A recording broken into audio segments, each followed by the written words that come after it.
Cool air. H.P. Lovecraft. You asked me to explain why I am afraid of a draft of cool air, why I shiver more than others upon entering a cold room, and seem nauseated and repelled when the chill of evening creeps through the heat of a mild autumn day. There are those who say I respond to cold as others due to a bad odor, and I am the last to deny the impression. What I will do is to relate the most horrible circumstance I ever encountered, and leave it to you to judge whether or not this forms a suitable explanation of my peculiarity. It is a mistake to fancy that horror is associated inextricably with darkness, silence, and solitude. I found it in the glare of mid-afternoon, in the clangor of a metropolis, and in the teeming midst of a shabby and commonplace rooming house with a prosaic landlady and two stalwart men by my side. In the spring of 1923, I had secured some dreary and unprofitable magazine work in the city of New York, and being unable to pay any substantial rent, began drifting from one cheap boarding establishment to another in search of a room which might combine the qualities of decent cleanliness, endurable furnishings, and very reasonable price. It soon developed that I had only a choice between different evils. But after a time, I came upon a house in West 14th Street, which disgusted me much less than the others I had sampled. The place was a four-story mansion of brownstone, dating apparently from the late 40s, and fitted with woodwork and marble whose stained and sullied splendor argued a descent from high levels of tasteful opulence. In the rooms, large and lofty, and decorated with impossible paper and ridiculously ornate stucco cornices, there lingered a depressing mustiness and hint of obscure cookery. But the floors were clean, the linen tolerably regular, and the hot water not too often cold or turned off, so that I came to regard it as at least a bearable place to hibernate till one might really live again. The landlady, a slatternly, almost bearded Spanish woman named Herrero, did not annoy me with gossip or with criticisms of the late-burning electric light in my third-floor front hall room. And my fellow lodgers were as quiet and uncommunicative as one might desire, being mostly Spaniards a little above the coarsest and crudest grade. Only the din of street cars and the thoroughfare below proved a serious annoyance. I had been there about 3 weeks when the first odd incident occurred. One evening at about 8, I heard a spattering on the floor and became suddenly aware that I had been smelling the pungent odor of ammonia for some time. Looking about, I saw that the ceiling was wet and dripping, the soaking apparently proceeding from a corner on the side toward the street. Anxious to stop the matter at its source, I hastened to the basement to tell the landlady, and was assured by her that the trouble would quickly be set right. "Dr. Munoz," she cried as she rushed upstairs ahead of me. "He have Spieli's chemicals. He is to seek for Doctor himself, seeker and seeker all the time, but he will not have no off there for help. He is very queer in his sickness. All day he take funny-smelling baths, and he cannot get excite or warm. All his own housework he do. His little room are full of bottles and machines, and he do not work as doctor. But he was great once. My fat hair in Barcelona have hear of him. And only yos now he feeks a arm of the plumber that get hurt of sudden. He never go out, only on roof, and my boy Esteban he bring him his food and laundry and medicines and chemicals. My God, the salamoniac that man used for keep him cool." Mrs. Herrero disappeared up the staircase to the 4th floor, and I returned to my room. The ammonia ceased to drip, and as I cleaned up what had spilled and opened the window for air, I heard the landlady's heavy footsteps above me. Dr. Munoz I had never heard, save for certain sounds as of some gasoline-driven mechanism, since his step was soft and gentle. I wondered for a moment what the strange affliction of this man might be, and whether his obstinate refusal of outside aid were not the result of a rather baseless eccentricity. There is, I reflected tritely, an infinite deal of pathos in the state of an eminent person who has come down in the world. I might never have known Dr. Munoz had it not been for the heart attack that suddenly seized me one forenoon as I sat writing in my room. Physicians had told me of the danger of those spells, and I knew there was no time to be lost. So remembering what the landlady had said about the invalid's help of the injured workman, I dragged myself upstairs and knocked feebly at the door above mine. My knock was answered in good English by a curious voice some distance to the right, asking my name and business. And these things being stated, there came an opening of the door next to the one I had sought. A rush of cool air greeted me, and though the day was one of the hottest of late June, I shivered as I crossed the threshold into a large apartment whose rich and tasteful decoration surprised me in this nest of squalor and seediness.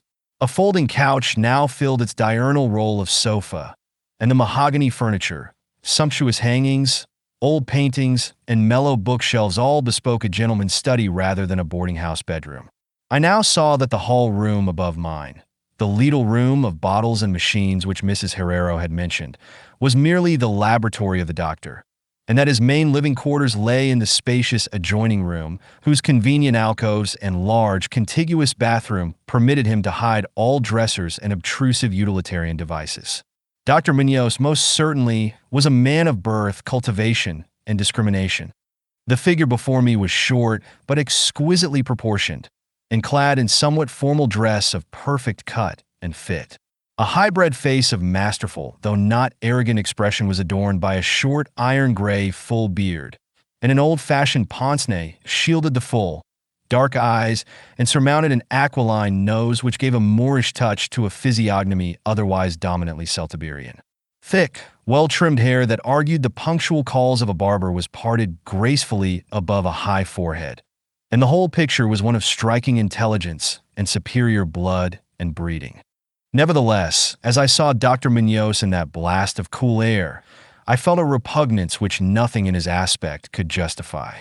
Only his lividly inclined complexion and coldness of touch could have afforded a physical basis for this feeling. And even these things should have been excusable considering the man's known invalidism.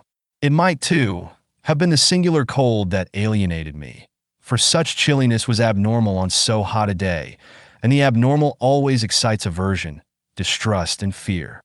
But repugnance was soon forgotten in admiration, for the strange physician's extreme skill at once became manifest despite the ice-coldness and shakiness of his bloodless-looking hands. He clearly understood my needs at a glance, and ministered to them with a master's deftness, the while reassuring me in a finely modulated though oddly hollow and timbreless voice that he was the bitterest of sworn enemies to death, and had sunk his fortune and lost all his friends in a lifetime of bizarre experiment devoted to its bafflement and extirpation. Something of the benevolent fanatic seemed to reside in him, and he rambled on almost garrulously as he sounded my chest and mixed a suitable draught of drugs fetched from the smaller laboratory room. Evidently, he found the society of a well-born man a rare novelty in this dingy environment, and was moved to unaccustomed speech as memories of better days surged over him. His voice, if queer, was at least soothing, and I could not even perceive that he breathed as the fluent sentences rolled urbanely out. He sought to distract my mind from my own seizure by speaking of his theories and experiments, and I remember his tactfully consoling me about my weak heart by insisting that will and consciousness are stronger than organic life itself, so that if a bodily frame be but originally healthy and carefully preserved, it may, through a scientific enhancement of these qualities, retain a kind of nervous animation despite the most serious impairments, defects, or even absences in the battery of specific organs. He might, he half jestingly said, some day teach me to live, or at least to possess some kind of conscious existence, without any heart at all. For his part, he was afflicted with a complication of maladies requiring a very exact regimen, which included constant cold. Any marked rise in temperature might, if prolonged, affect him fatally, and the frigidity of his habitation, some 55 or 56 degrees Fahrenheit, was maintained by an absorption system of ammonia cooling, the gasoline engine of whose pumps I had often heard in my own room below. Relieved of my seizure in a marvelously short while, I left the shivery place a disciple and devotee of the gifted recluse. After that I paid him frequent overcoat calls, listening while he told of secret researches and almost ghastly results, and trembling a bit when I examined the unconventional and astonishingly ancient volumes on his shelves. I was eventually, I may add, almost cured of my disease for all time by his skillful ministrations. It seems that he did not scorn the incantations of the medievalists, since he believed these cryptic formulae to contain rare psychological stimuli, which might conceivably have singular effects on the substance of a nervous system from which organic pulsations had fled. I was touched by his account of the aged Dr. Torres of Valencia, who had shared his earlier experiments with him through the great illness of 18 years before, whence his present disorders proceeded. No sooner had the venerable practitioner saved his colleague than he himself succumbed to the grim enemy he had fought. Perhaps the strain had been too great, for Dr. Munoz made it whisperingly clear, though not in detail, that the methods of healing had been most extraordinary, involving scenes and processes not welcomed by elderly and conservative gallants. As the weeks passed, I observed with regret that my new friend was indeed slowly, but unmistakably losing ground physically, as Mrs. Herrero had suggested. The livid aspect of his countenance was intensified. His voice became more hollow and indistinct. His muscular motions were less perfectly coordinated, and his mind displayed less resilience and initiative. Of this sad change, he seemed by no means unaware, and little by little his expression and conversation both took on a gruesome irony which restored in me something of the subtle repulsion I had originally felt. He developed strange caprices, acquiring a fondness for exotic spices and Egyptian incense, till his room smelled like the vault of a sepulchred pharaoh in the Valley of Kings.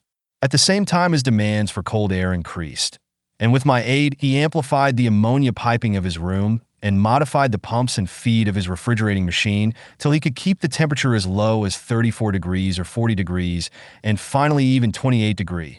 The bathroom and laboratory, of course, being less chilled, in order that water might not freeze, and that chemical processes might not be impeded. The tenant adjoining him complained of the icy air from around the connecting door, so I helped him fit heavy hangings to obviate the difficulty. A kind of growing horror, of outre and morbid cast, seemed to possess him. He talked of death incessantly, but laughed hollowly when such things as burial or funeral arrangements were gently suggested. All in all, he became a disconcerting and even gruesome companion. Yet in my gratitude for his healing, I could not well abandon him to the strangers around him, and was careful to dust his room and attend to his needs each day, muffled in a heavy ulster which I bought especially for the purpose. I likewise did much of his shopping, and gasped in bafflement at some of the chemicals he ordered from druggists and laboratory supply houses. An increasing and unexplained atmosphere of panic seemed to rise around his apartment.